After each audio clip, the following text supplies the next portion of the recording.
years of total ruin, bankruptcy. If I'd lost this case, I would have been homeless, jobless, without a bank account, and bankrupt and out of public life for good. So it was very high stakes.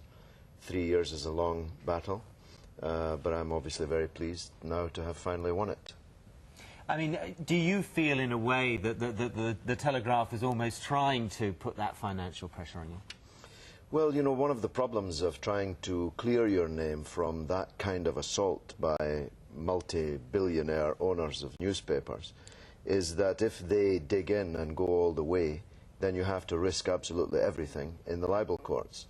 Most people would have balked at that. I didn't feel that I was able to. I had to risk everything. There are those that say that you put yourself up for that sort of thing, then? Well, you don't put yourself up for being lied about, and that's what libel is. It's somebody publishing lies about you. And I don't think anyone puts themselves up for that.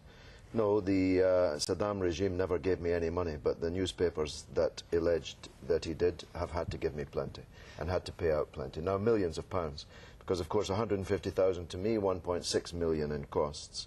And there are several other newspapers in the same frame. Can you draw a line under this now? I want to ask you about moving on, but Robin McKay in Scotland asks if the US Senate committee invites you back to answer more allegations, would you go, and why give them the time?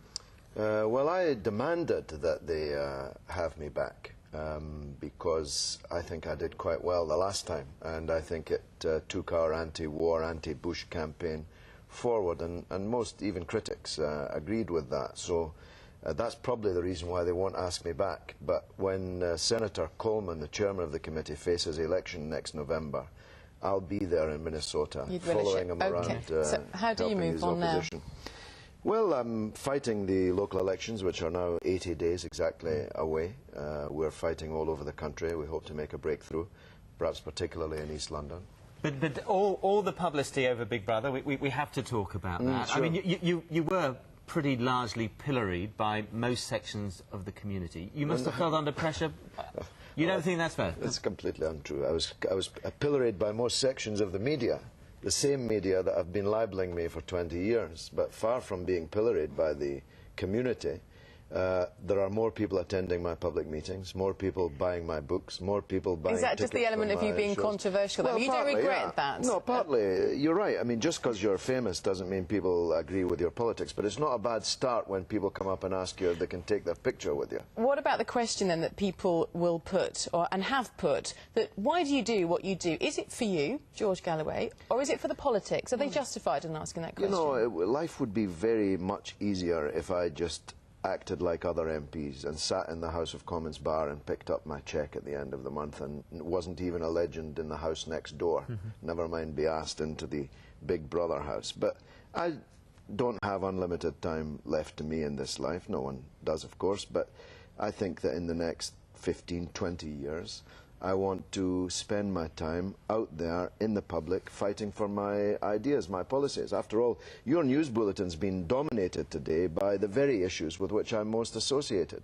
Iraq, the Middle East, the Bush-Blair alliance and so on. These are the biggest issues of the day. But isn't that the very point? I mean, those are the issues that you want to highlight. But because you're on Big Brother, that is what in fact dominates, not what you're trying to say. Do you feel that in a way you were done over in a way by the Big Brother experience? Well, did you realise it was going to come out like it was going to? If you'll forgive the pun, I don't believe in crying over spilt milk. I'm making use of... Did you regret that? Well, I was amazed. I was amazed at how that went down. I didn't think that would even make the cut, would even make the programme. Is that right? Honestly, really? It shows you how naive I am. But, you know, I was dressed in a lab coat. I was asked to do something foolish for charity. We made more than £500,000 for charity, by the way. That's double what we made last year. And I was asked to behave like a cat. Would you do it again?